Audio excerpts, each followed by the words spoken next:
Morning. It's so great to be back with you today. I'm Pastor David Martin, and we're so glad that you're joining us at First Baptist Church, Pearland. When making s'mores, you might have noticed that there's a really small difference between a cooked marshmallow and a burnt marshmallow. If you hold that in the fire just a little bit too long, it goes from toasty to burnt like that.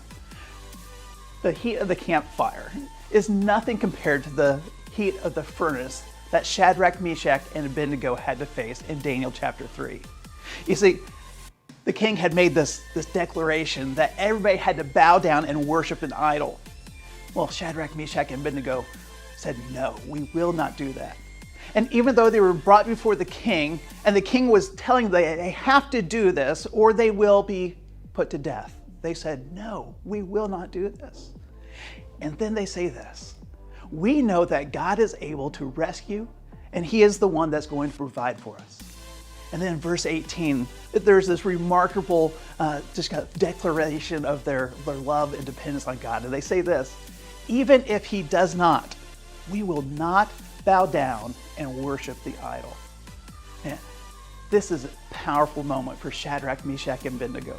They're placing all their faith and their trust in God. And yet at the same time, they know maybe it's not God's will to show up and rescue them in a miraculous way this time. But they are going to be obedient no matter what. I want you to see something real quick. We've got some sudsy water here. And we're going to fill it up. Normally bubbles are filled with air, but we're going to fill this up with something a little bit different. I want you to see what happens when it comes into contact with this flame. You see that? It burnt, but I wasn't harmed. God is able to provide. He's able to protect us. But even if he doesn't show up, we know that we are going to be faithful no matter what.